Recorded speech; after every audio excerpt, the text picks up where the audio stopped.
कभी सोचा है कि यूट्यूब पर ऐसे चैनल कैसे चल रहे होते हैं जहाँ ना कोई फेस होता है ना कोई पर्सनल ब्रांडिंग, फिर भी वीडियोस रोज अपलोड होती है।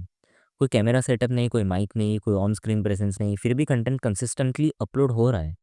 बहुत लोग इसको ऑटोमेशन बोलते हैं, पर क्या सब कुछ इसमें सच में ऑटोमेटेड होता है? और क्या ये जितना ईजी हमें लगता है क्या उतना होता है? सच्चाई थोड़ी सी डिफरेंट होती है। यूट्यूब पर एक पूरा सिस्टम एग्जिस्ट करता है, writers, editors, voice over artist, researchers का, जिनके थ्रू एक चैनल चल सकता है बिना फेस के। सवाल ये नहीं है कि ऑटोमेशन है या नहीं, सवाल ये है कि क्या ऑटोमेशन वैसे काम करता है कि जैसे हम सोचते हैं या फिर लोग दिखाते हैं। आज हम वहीं एक्सप्लोर करने वाले हैं कि यूट्यूब ऑटोमेशन का रियल वर्जन क्या है, काम कैसे करता है, हम कहाँ से हायर करते हैं राइटर्स, कहाँ से लाते हैं editors, voice over artist, researchers. और बहुत सारे लोग चैनल स्टार्ट तो करते हैं पर टिक नहीं पाते। चलो अब स्टार्ट करते हैं कि यूट्यूब ऑटोमेशन है क्या और ये कैसे काम करता है। चलो अब इसका पूरा सिस्टम को ब्रेक डाउन करते हैं कि यूट्यूब ऑटोमेशन क्या है एक्चुअली में और तुम्हें इसके अंदर क्या करना होगा। तो यूट्यूब ऑटोमेशन का बिजनेस मॉडल एक्चुअली सिंपल लगता है बट वो है नहीं। उसके अंदर छोटे छोटे बहुत सारे प्रोसेस होते हैं जो तुम्हें फॉलो करने पड़ते हैं, जिसके अंदर बहुत सारे लोग गलती करते हैं। तो स्टेप नंबर वन और सबसे पहला स्टेप सबसे इंपॉर्टेंट होता है, हमें ऐसी नीश चूज़ करनी है जिसकी टारगेट ऑडियंस बहुत ज़्यादा हो और कंटेंट टॉपिक्स अनलिमिटेड हो। ऐसा नहीं होना चाहिए कि तुमने 20 वीडियो बनाए, 25 बनाए और उसके बाद तुम्हें उस नीश से रिलेटेड कुछ टॉपिक है ही नहीं बनाने के लिए, तुम्हें वीडियो ही नहीं मिल रहे तो तुम क्या बनाओ। और तीसरा हमें इस बात का ध्यान रखें उसका सीपीएम डिसेंट हो और कंपटीशन मैनेजेबल हो। इसलिए finance, tech, psychology, luxury, stories, documentary ये नीश लॉन्ग टर्म के लिए सेफ होते हैं। अगर तुम इनमें कंसिस्टेंटली वीडियो अपलोड कर रहे हो तो इसकी बहुत अच्छी अच्छी गारंटी है कि यार लोग इसे देखेंगे और तुम्हारा चैनल अच्छा ग्रो करेगा। तो हमारा सेकंड स्टेप होगा टॉपिक रिसर्च करना। बहुत सारे लोग इसको अंडर एस्टिमेट करते हैं, बट वीडियो का 70% व्यू काउंट उस पर डिपेंड करता है कि आपने टॉपिक क्या सिलेक्ट किया है। आपका टॉपिक जितना अच्छा होगा उतने ज़्यादा उस पर व्यूज़ आएंगे। एडिटिंग बाद में हेल्प करती है बट टॉपिक डिसाइड करेगा कि लोग आपका वीडियो देखेंगे या नहीं। अच्छा टॉपिक रिसर्च का मतलब होता है ट्रेंड समझना। कंपेटिटर्स के टॉप वीडियो को देखो, उसे एनालाइज करो। उस चैनल में देखो कि यार उस चैनल की कौन से वीडियोस है जिन्होंने सबसे अच्छा परफॉर्म किया है। उस चैनल के कमेंट्स देखो और देखो कि ऑडियंस को क्या डाउट है, ऑडियंस क्या इंप्रूवमेंट चाहती है उस वीडियो में, और तुम वो सारे इंप्रूवमेंट्स करो और उसके बेसिस पे वीडियो बनाओ। एंड स्टेप थ्री और बहुत ही ज़्यादा इंपॉर्टेंट स्टेप, ये स्टेज ऑटोमेशन को एक्चुअली में ऑटोमेशन बनाता है।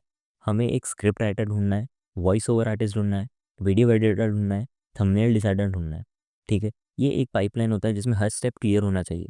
अगर वर्क फ्लो मैसी है, क्वालिटी अप डाउन होगी और डेडलाइंस क्लिप होगी। काफ़ी क्रिएटर स्टाइल गाइड बनाते हैं, एडिटिंग स्टाइल, पेसिंग कितनी फास्ट होगी, म्यूजिक का टोन कैसा होगा, कलर ग्रेडिंग कैसा होगा, स्टोरी टेलिंग का फॉर्मेट क्या होगा। इसे ही हर वीडियो में कंसिस्टेंसी लगती है। सबसे इंपॉर्टेंट सवाल, कंपटीशन इतना ज़्यादा है तो क्या अब ऑटोमेशन में सक्सेस पॉसिबल है? तो इसका आंसर है येस। आज ऑटोमेशन में जीतने वाले क्रिएटर्स कुछ कॉमन चीज़ें फॉलो करते हैं। सबसे पहली बात, वो शॉर्टकट चेज़ नहीं करते, वो सिस्टम बनाते हैं। वो लोग टॉपिक रिसर्च करते हैं। स्क्रिप्ट राइटिंग के कुछ बहुत स्ट्रिक्ट रूल्स होते हैं। एडिटिंग का स्टाइल उनका हर एक वीडियो में कांस्टेंट होता है। थंबनेल डिज़ाइनिंग का भी एक फ्रेमवर्क होता है और वो वीकली अपलोड करते हैं। और यही कंसिस्टेंसी उन्हें सक्सेस दिलाती है। बहुत सारे लोग होते हैं जो ये स्टेप फॉलो नहीं कर पाते और यही एक रीज़न है कि उनका चैनल चलता नहीं है। एंड सेकंड थिंग, वो क्वालिटी में कभी कॉम्प्रोमाइज़ नहीं करते। क्वालिटी का मतलब एक्सपेंसिव नहीं होता, क्वालिटी का मतलब होता है कि clean pacing, strong hook, clear narration, better story telling और relevant visuals. Even faceless channel भी पर्सनैलिटी शो कर सकते हैं थ्रू स्टोरी टेलिंग। इसमें साउंड डिज़ाइनिंग भी बहुत इंपॉर्टेंट चीज़ है। यही वो छोटी छोटी चीज़ें जो लॉन्ग टर्म में बहुत ज़्यादा इफेक्ट करती है। And third thing is they adapt faster when algorithm changes. YouTube का लैंडस्केप स्टैटिक नहीं होता। आज जो फॉर्मेट चल रहा है हो सकता है ऐसे 3 महीने बाद, 4 महीने बाद वो आउटडेटेड हो जाए। तो अब सबसे इंपॉर्टेंट सवाल, कंपटीशन इतना ज़्यादा है तो क्या अब ऑटोमेशन में सक्सेस पॉसिबल है? तो इसका आंसर है येस। लॉन्ग आंसर है, आज ऑटोमेशन में जीतने वाले क्रिएटर्स कुछ कॉमन चीज़ें फॉलो करते हैं। सबसे पहली बात, वो शॉर्टकट चेज़ नहीं करते, वो सिस्टम बनाते हैं। वो लोग टॉपिक रिसर्च करते हैं। स्क्रिप्ट राइटिंग के कुछ बहुत स्ट्रिक्ट रूल्स होते हैं। एडिटिंग का स्टाइल उनका हर एक वीडियो में कांस्टेंट होता है। थंबनेल डिज़ाइनिंग का भी एक फ्रेमवर्क होता है और वो वीकली अपलोड करते हैं। और यही कंसिस्टेंसी उन्हें सक्सेस दिलाती है। बहुत सारे लोग होते हैं जो ये स्टेप फॉलो नहीं कर पाते और यही एक रीज़न है कि उनका चैनल चलता नहीं है। एंड सेकंड थिंग, वो क्वालिटी में कभी कॉम्प्रोमाइज़ नहीं करते। क्वालिटी का मतलब एक्सपेंसिव नहीं होता, क्वालिटी का मतलब होता है कि clean pacing, strong hook, clear narration, better story telling और रेलेवेंट विजुअल्स। अगर फेसलेस चैनल भी इवन फेसलेस चैनल भी पर्सनैलिटी शो कर सकते हैं through story telling, sound design, transition and angles. इसमें साउंड डिज़ाइनिंग भी बहुत एक इंपॉर्टेंट चीज़ है। Small improvement multiply over time. इसमें साउंड डिज़ाइनिंग भी बहुत इंपॉर्टेंट चीज़ है। यही वो छोटी छोटी चीज़ें जो लॉन्ग टर्म में बहुत ज़्यादा इफेक्ट करती है।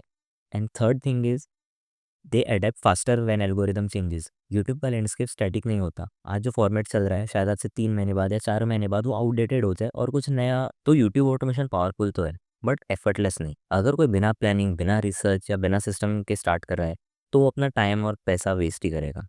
बट अगर तुम स्मार्टली अप्रोच करते हो, क्लियर स्ट्रेटेजी, स्ट्रॉन्ग टीम और डीप ऑडियंस अंडरस्टैंडिंग के साथ, तो ऑटोमेशन एक रियल अपॉर्चुनिटी बन सकता है। ये लॉन्ग टर्म गेम होता है, शॉर्टकट यहाँ वर्क नहीं करेंगे। तुम्हें पेशेंस रखना पड़ेगा। हो सकता है इसमें कुछ महीने लगे या 1 साल, 2 साल या फिर 3। सो नेक्स्ट टाइम अगर तुम्हें लगे कि ऑटोमेशन का मतलब पैसिव इनकम होता है तो ऐसा नहीं होता। एक बात याद रखना, यूट्यूब पर कुछ भी पैसिव नहीं होता, कुछ भी ईजी या एकदम से जल्दी नहीं मिलता। सिस्टम बनाना पड़ता है, टीम बिल्ड करनी पड़ेगी और स्ट्रेटेजी मेंटेन रखनी पड़ेगी। और जो क्रिएटर ये समझ जाते हैं वो लॉन्ग टर्म सर्वाइव कर लेते हैं। और अगर तुम्हें उनमें से एक बनना है तो अपनी टीम बिल्ड करो, पेशेंस रखो और कंसिस्टेंटली वीडियोस अपलोड। तो आप कंसिस्टेंटली वीडियोस अपलोड करते रहो। एंड अगर वीडियोस एडिट करने में प्रॉब्लम हो रही है तो तुम डेफिनेटली एक वीडियो एडिटर हायर कर सकते हो। एंड जैसे जैसे तुम्हारे चैनल की ग्रोथ होगी वैसे तुम और ज़्यादा एडिटर्स और thumbnail designers, script writers hire कर सकते हो और अपनी टीम बिल्ड कर सकते हो। तो इसी तरीके से तुम एक पूरा सिस्टम बिल्ड कर सकते हो और अपने यूट्यूब चैनल को एक नए लेवल पर लेकर जा सकते हो। और जैसे तुम्हारा चैनल ग्रो होगा वैसे ब्रांड्स अप्रोच करेंगी तुम्हें कोलैब के लिए। और फिर जब आप कंसिस्टेंटली वीडियोस अपलोड करोगे फिर आपका चैनल धीरे धीरे ग्रो होगा।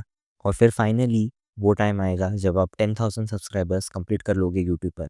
और वो एक बहुत बड़ी अचीवमेंट लगेगी क्योंकि इसके लिए आपने बहुत मेहनत की है, कंसिस्टेंटली वीडियोस अपलोड किए है, एडिटिंग की है।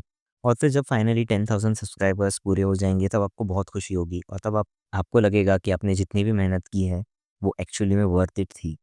और फिर आपके अंदर कंसिस्टेंसी, क्रिएटिविटी और मोटिवेशन खुद ब खुद आ जाएगा और फिर आपको कोई भी टारगेट टफ नहीं लगेगा।